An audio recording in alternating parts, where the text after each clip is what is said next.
Hey everyone, Eric Grotebois, EPGD Attorneys at Law. So I get this question all the time. What is the law on security deposits? Now let me be very specific. It depends on what state you're in. This is going to be a state law. There's no federal law on security deposits. And so most states, everyone that I'm aware of, has a statute means law, for landlord-tenant relationships, okay? And now they usually break it into commercial and residential. Down here in Florida, the way that they basically look at it is commercial. There's actually very few laws about it because it's businesses negotiating with businesses, and they expect that business people will negotiate whatever they want, and that's why a commercial lease is so important.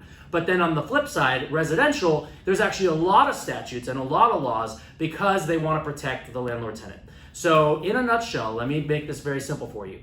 If you're the landlord, you need to know the law, and if you're the tenant, it's a good idea to know the law. So the way that it works is that landlord-tenant law, you're going to look at the statute, and there's going to be a specific statute on the security deposit. So let me paint a picture for you. This is a situation almost too common. So you're renting an apartment or you're renting a house, okay? Your landlord is some person, just like the guy that owns the house. Maybe it's a former home that he used to live in. Maybe it's an investment property he bought specifically to rent it out. And so when you move in, a lot of times you're going to sign a written lease. In fact, you should always sign a written lease. Trust me, it protects you on both sides. By the way, if you don't have a written lease, then yes, Florida will enforce oral contracts, but then it becomes he said, she said, and you have a lot less protection. I did a video the other day about the Cobra Kai, where at the end of season 2, the guy steals his dojo because they didn't have a written lease with the landlord, and he went, his enemy went and made a deal with the landlord. And so let's not talk about that for a second. So when you move in, a lot of times you're going to pay first month's, last month's, and a security deposit. And a lot of times the security deposit will just be another month's rent. And so let's say that the lease goes its normal term. In fact, we'll say, how about this? You're there for 2 years. And after the first year, the lease is for 1 year.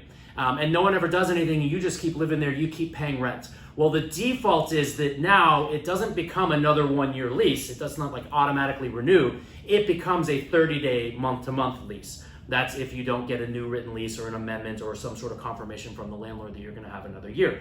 All right, so now it's month-to-month, and finally you find a new place you want to live. You call up the landlord. You're like, hey, I'm going to be moving out on this day. I'm going to go ahead and pay my rent through that day. Maybe I'll even prorate up through that day, but I'm giving you 30 days notice. Great.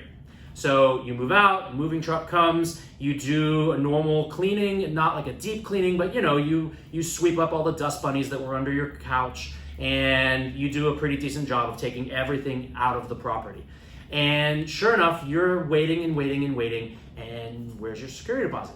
Okay, now this is going to be Florida specific. So if you live in another state, I guess give me a written request. You can send me an email. I'm licensed to practice law in 5 different jurisdictions, but I'm going to do Florida because I'm sitting in Miami. And so the rule is that the landlord, if they want to make a claim on your security deposit, now this is very specific, the landlord must send you a written letter that includes specific language that is included in the Florida statute. The Florida statute literally says the landlord shall send a letter that includes the following. And so that letter must be sent certified mail within a certain number of days, okay? And it must be within those number of days. And it must explain why the landlord is making a claim against the security deposit. All right, so let's just say that they followed that rule, okay? Let's say that within a certain number of days, they do the certified mail. Now, by the way, I once did a case where I was representing a landlord against the tenant. The landlord went ahead and did their own letter on their own. They sent it via email and by regular mail, and they drafted it themselves, and it did not include that language. I'll skip to the end for you. We lost that case. We took it to trial. I was confident. Just so you know, the statute that we would be suing under had an attorney's fee clause. But guess what? Attorney's fees cut both ways.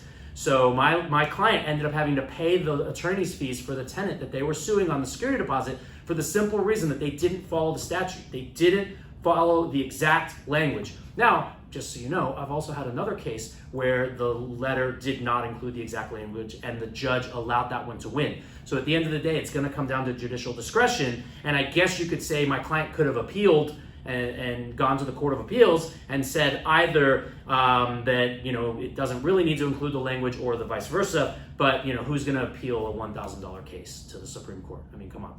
All right, so let's say that they followed the rules, they did it, and then it comes down to what are they allowed to claim against? Well, check this out. Normal wear and tear. That does not include like getting a fresh coat of paint. Like basically it's expected that the landlord has to do a fresh coat of paint. And you know, if they have hardwood floors and it's normal wear and tear, it does not include a deep clean, okay? It's just gotta be broom swept clean. That's it. If the landlord wants to redo the hardwood floors and paint the walls, that's on them. All right, so check this out. You got to do the letter in a specific number of days. Then the tenant has to respond to that letter within a certain number of days. The letter must include specific language, and there are certain things that are allowed to be claimed against in a security deposit case and certain things that aren't. So obviously, if you guys have any questions about this, it's going to be very fact specific. That's a tongue twister. And what I would recommend is take lots of videos, take lots of pictures when you're moving in and when you're moving out. When you're moving in, show the condition, right? If your hardwood is warped, get the picture on move-in day so that when on move-out day, you can say, hey, look, that wasn't me. All right, guys, thank you so much. Eric Rodabois.